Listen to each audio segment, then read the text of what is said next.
Hey y'all, welcome to my channel. If you're new here, my name is Samantha Leighanne and I talk about books. Today we're talking about the books that I read in March. It was a lot of books. I think 15? Yep, 15 books that I read in March.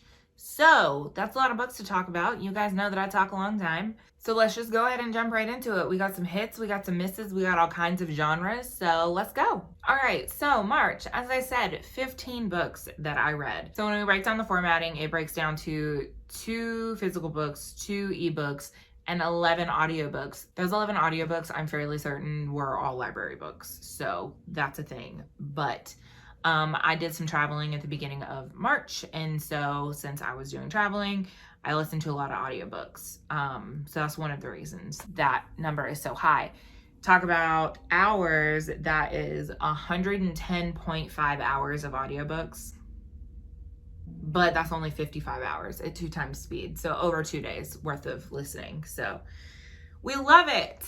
When we come to a genre breakdown, we had some fantasy this month. We had 4 fantasy books. We had 7 horror, we had 1 contemporary, and we had 3 thrillers. We also had a huge variety of star ratings. So, all right, let's get into it. Very first book that I read of the month was The New Moon's Arms by Nalo Hopkinson. This is a fantasy. I wasn't 100% sure how I was going to feel about this one. I knew little to nothing going into actually reading it. I ended up giving it 3 stars. It was okay.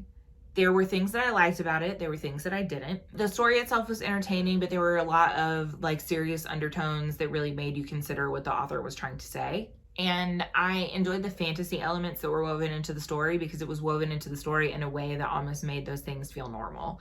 It wasn't anything that was like super duper crazy. It kind of made me think of the book Hullabaloo in the Guava Orchard. I cannot recall the author's name right now, but those types of fantasy elements were what it made me think of. The main character, Calamity, I both loved it and I hated her.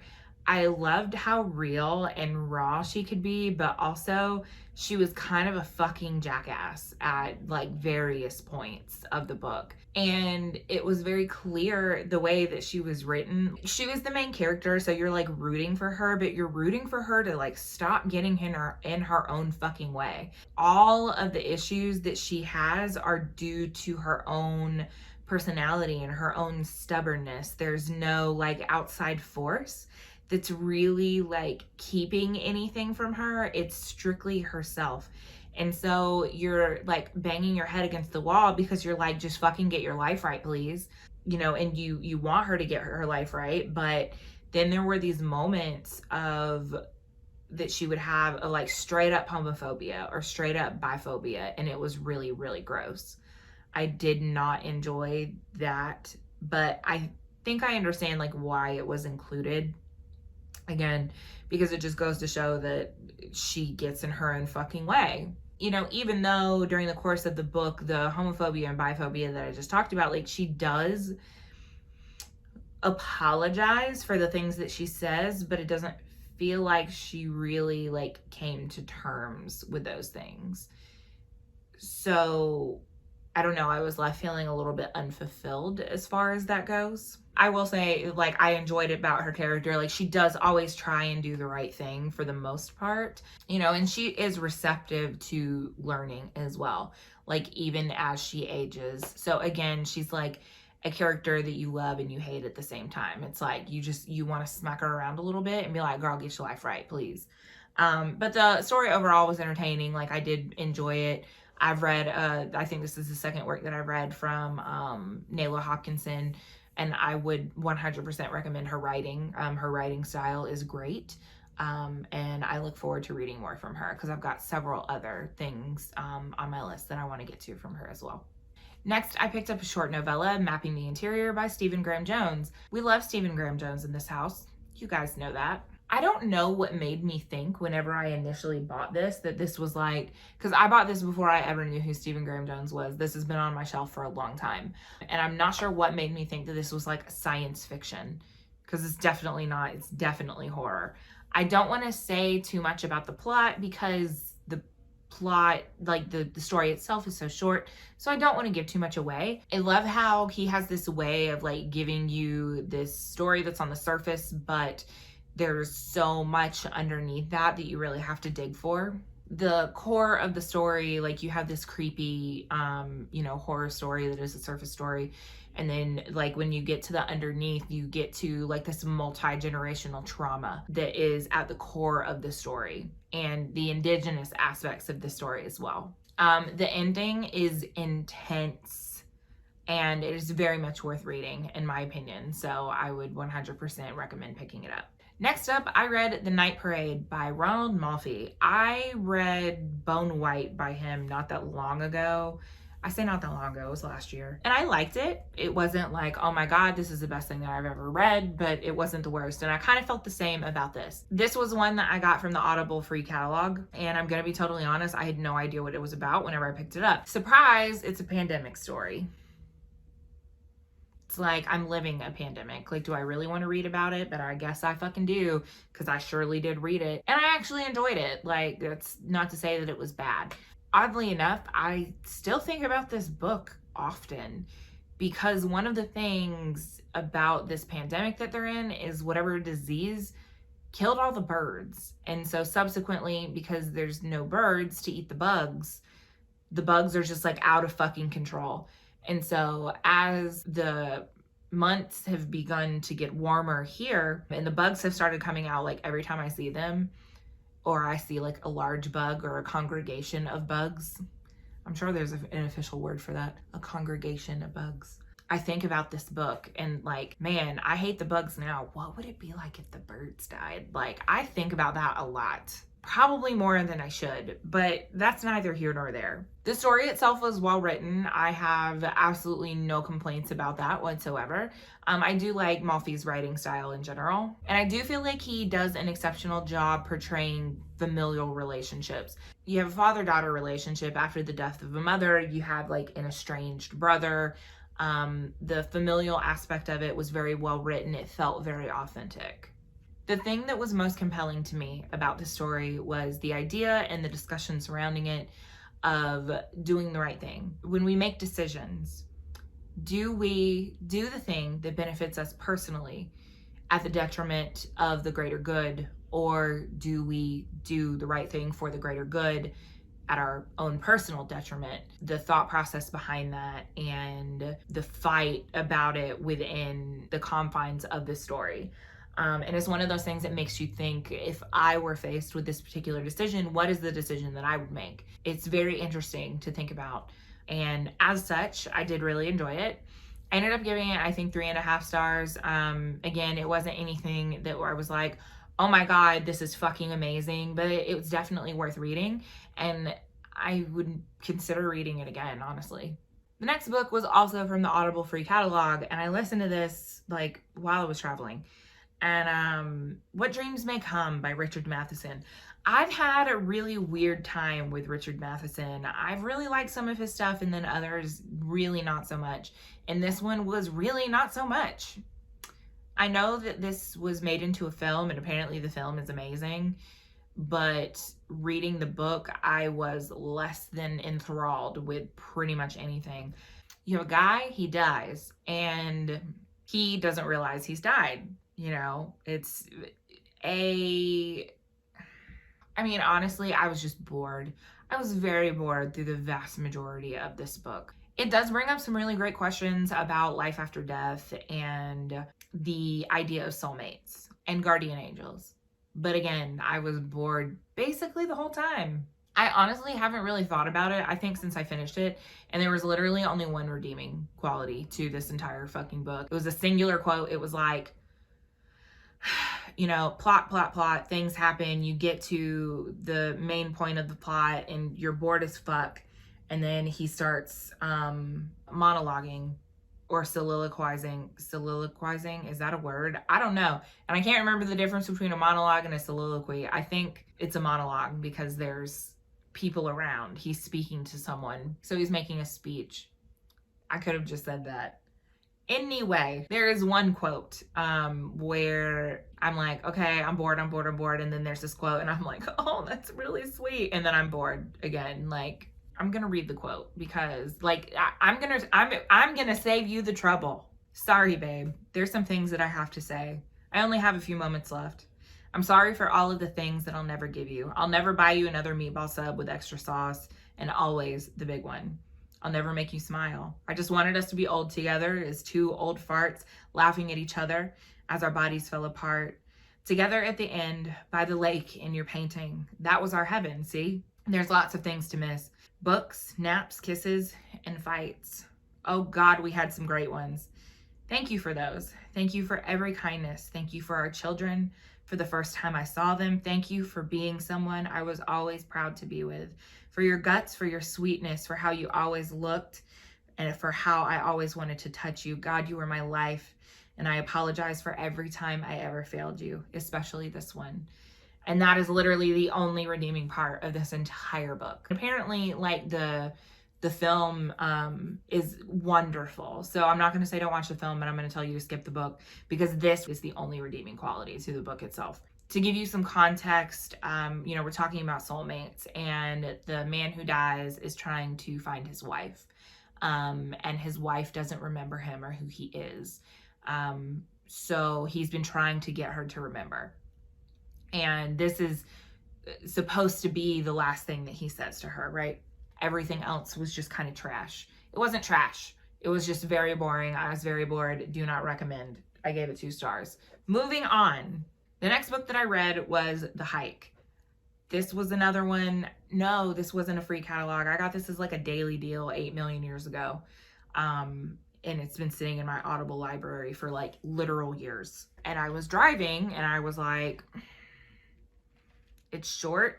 I can finish this in this entire drive. Let's do the damn thing. And oh my God, was it weird? It was absolutely weird. I cannot even begin to explain to you what the plot of this book is about. It's called The Hike, as I previously stated. This man goes to a hotel for a conference and he's like, I feel shitty. I'm gonna go on a hike.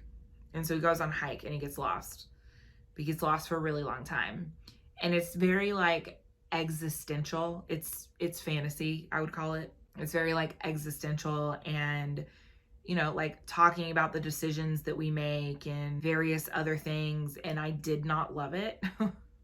It was a little bit too weird and abstract for me. I can see why other people would really enjoy it, but it just was not my cup of tea. So I'm not going to spend any more time really talking about it because if I'm going to be totally honest, I don't remember a lot of it. The biggest thing that I remember is at one point he comes into contact with this crab on a beach and this crab talks to him and this crab's a fucking asshole. And then he finds out later it was another version of him. That is literally all I can remember about this book. I do not remember a single other thing. That's the only thing I remember. So if that idea intrigues you, by all means, pick this book up. And so next we come to Next Year in Havana by Chanel Cleaton. And I picked this one up because, again, this was a book that I had out of my own library, and I kind of wanted something not fantasy, not horror, like I wanted a good contemporary. And this delivered. So Next Year in Havana, we have our main character. She's a journalist. Right at the time that Cuba is opening up relations with the United States and allowing travel from people in the United States into Cuba. Her family came from Cuba. Her grandmother did, I believe. Maybe even her father. I do not recall. I actually really liked this. It's, again, dual timelines. We know that I love a dual timeline. We have the present, which is the journalist, and then we have the past, which is her grandmother. One of the reasons that this journalist is in Cuba is because she has smuggled in her grandmother's ashes because she passed away and she never got the opportunity to go back to Cuba, which is where she was from. So she is looking for the place to spread her grandmother's ashes, and along the way is learning more about her grandmother and her past and, various other things. So it is an intensely, like, parts of it are intensely emotional, and it is also a love letter to Cuba in and of itself. It was a great history lesson for me. I wasn't super familiar with some of the things that were included in the book as far as the history goes. So it did prompt me to kind of do my own research in that regard. I do really like it. So it did have like kind of a historical fiction element to it. However, the history aspect was from the recent history, not anything, like crazy far back. But I think that there are multiple books in this series. It doesn't necessarily follow the same characters, but I think characters within this universe. So I'm interested to read more of those. I don't know when or if I will get to them. But I definitely did enjoy this book. I got 3.5 stars, and I definitely would recommend if you're looking for a good contemporary. This one didn't make me cry, but there's a lot of emotion in it. So, again, would recommend. Next up, I continued on with the African Immortal series by Tanana Redu and Red Blood Colony. With this being the third installment in this series, again, I don't want to go into detail as far as the plot. I will say that if you read My Soul to Keep, then you will most definitely decide that you want to read the rest of the series because it is excellent. The general synopsis of the series is Jessica Walday discovers accidentally that her husband is part of a colony of ancient beings who basically have eternal life. They're not vampires per se. But they have what is called the living blood. And that's all I'm going to say. The series itself is great. Each of the books has felt slightly different, but I really enjoy Du's writing style and just the story in general. So I'm really looking forward to reading the last one and seeing how it wraps up. Next, we read another Stephen Graham Jones. We read a lot of Stephen Graham Jones this month. This was The Last Final Girl. I see a lot of people who really struggle with this book, honestly. And I don't necessarily understand why. Like, I enjoyed it. It's a love letter to the slasher genre and to like 80s slasher films, and I love that. I 100% appreciated what he did. It is a very short novella. I think it's like right at 100 pages or so. Maybe a little bit more than that, but I found it to be very enjoyable. Again, I really loved the fact that it was an ode to the slasher genre. So, for me, it really worked. But I have seen where this one didn't work for a lot of people. So, like maybe take that with a grain of salt. I liked it. And then directly after that, I decided to also read his other novella, which came out, I think, last year, and that's Night of the Mannequins. Yes, Night of the Mannequins. I wanted to say Night of the Living Mannequins for some reason. So this is another short novella about a teenager who has a friend group that has slowly started to drift apart. One of the elements of their friend group is that they had this old like drugstore mannequin that they had found in a dumpster, and he became a joke among them. And things begin to happen with this mannequin. And again, because it's so short, that's all I will say. But I really like the story underneath the story, whatever we call that, because my brain is drawing a blank. So you have your surface level, like this is what's happening. But realistically, what is actually happening is the interesting part to me. So I liked it. I thought that it was very good. And I've seen people who liked this more than The Last Final Girl. So, there's that. So again, I really liked it, but I've also pretty much enjoyed everything that I read from Stephen Graham Jones. So, all right. So next up, we are taking a trip to a haunted house. We're taking a trip to the Ashburn house. The Haunting of Ashburn House by Darcy Coates. Darcy Coates is an author that I see a lot in the haunted house genre. She's got a ton of things that I see like on Kindle and on Audible all the time. And I don't know why I hadn't read any of her books before now. But I will say this, I was not overly impressed by this book. It was very okay. Everybody had said, oh, she's the queen of the haunted house genre, because y'all know I love a haunted house story. And I was just like, It wasn't anything like super compelling for me. I enjoyed the most of the story.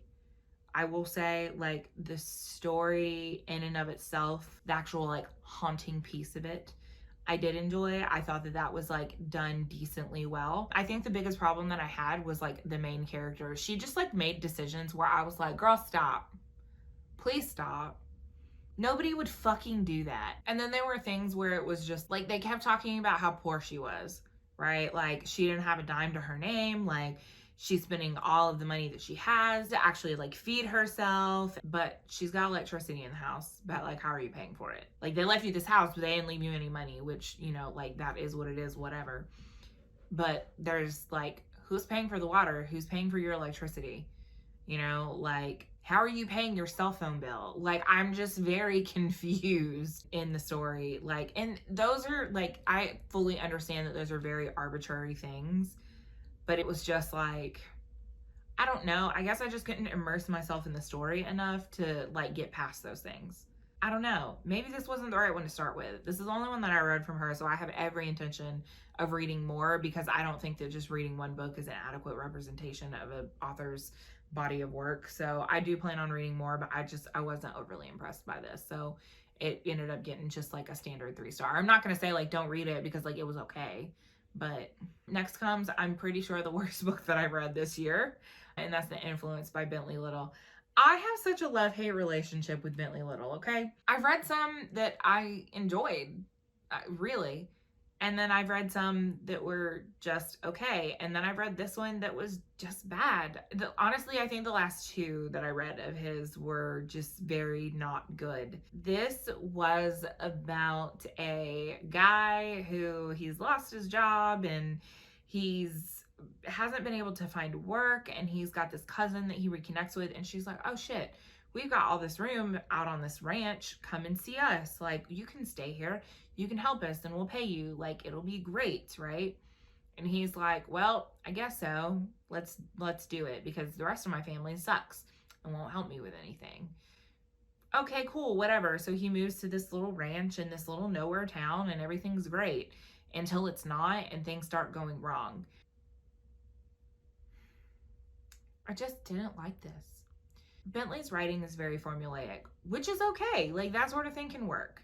I don't have a problem with things necessarily being formulaic, but it was just like there would be these scenes of this like really gratuitous sex, people like spontaneously having sex or sexual thoughts for literally no reason. And there was this rape that occurred, and I was absolutely appalled because there was literally no reason for it.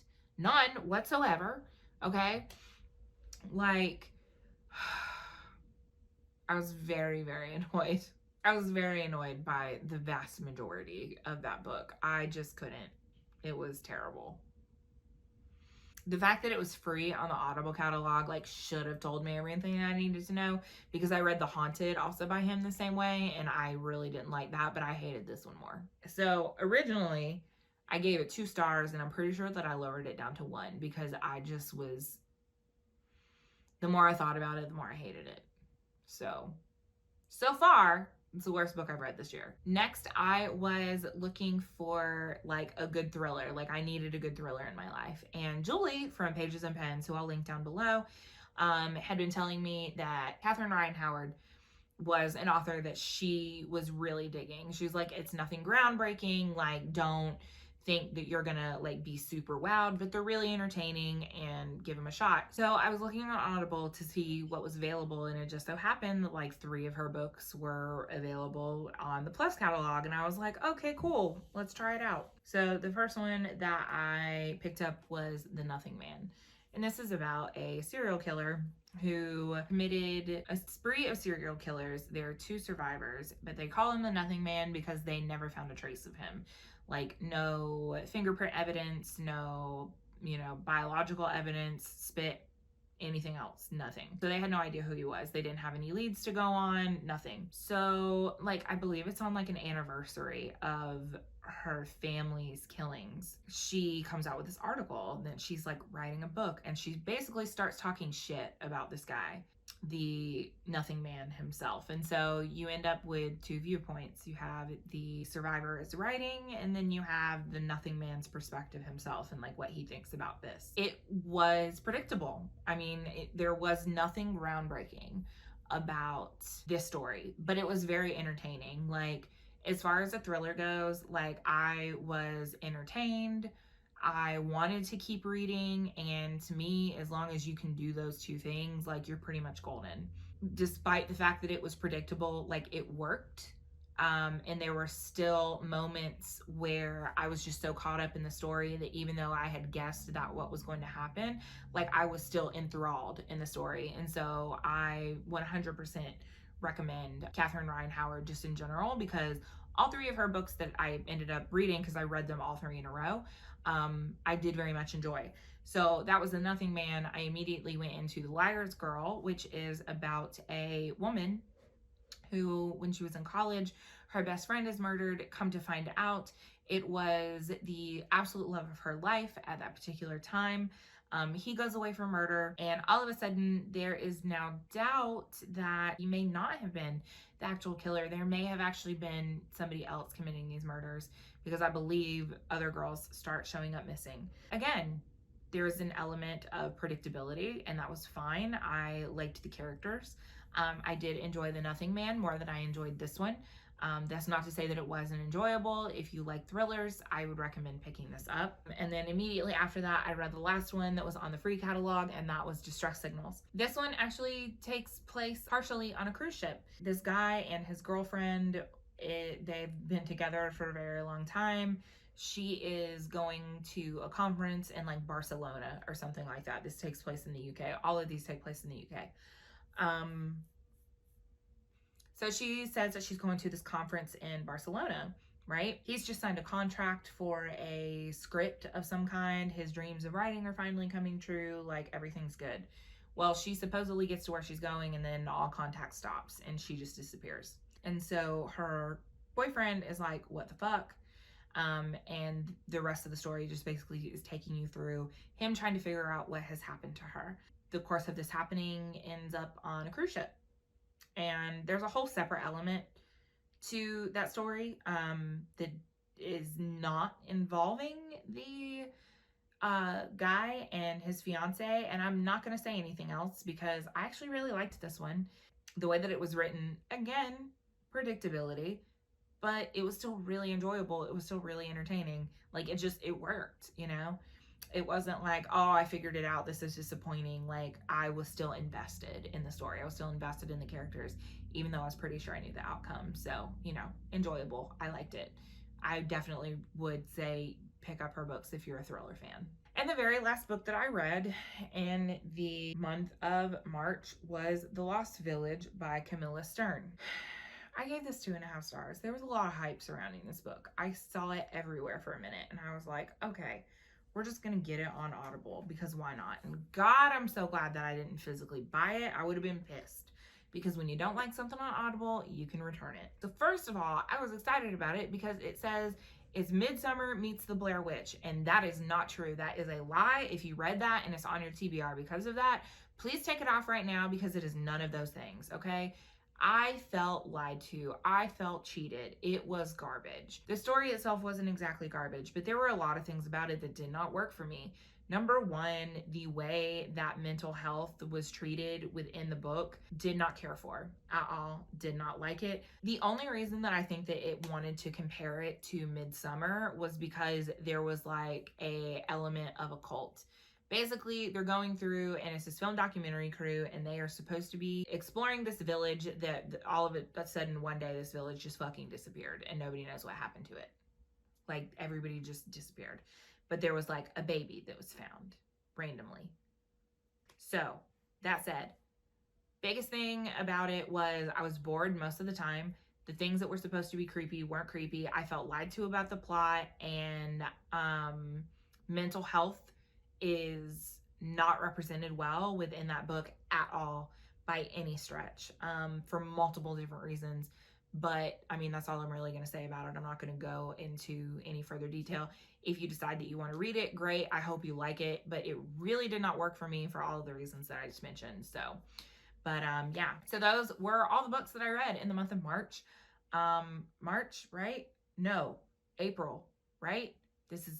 No, we're in March. I don't know what month it is. I've been talking for a long time. You can tell in my voice. But yeah, so those are all the books that I read. There were some definite hits and there were some definite misses. Have you read any of these books? If you have, comment down below and let me know what you thought of them. I would love to hear your thoughts and opinions. Just, remember to keep it spoiler free if we're discussing different books. Next up, you guys are going to see April wrap up. So, right? Yes, because we're in May. April wrap up. I don't know what day it is. April wrap up is next. You're going to see my face like this one more time because it's all I'm going to be able to do to get through this April wrap up before I'm just done. Can't do it anymore. But yeah, that's all I have for you guys today. If you like what you see, if this is your first time here, first of all, hi, hello, and welcome. I hope you liked what you saw. But if you do like what you see and you want to see more, you can click thumbs up. You can hit subscribe if you haven't already. You can also click the little bell doodad to be notified of my most recent videos. You can also find all of my social media links in the down bar below: Twitter, Goodreads, Instagram. And there's also a variety of links in other ways that you can support me if you so desire to do so. So that's all I have for you guys today. Thank you guys so very much for watching, and I will see you next time. Bye.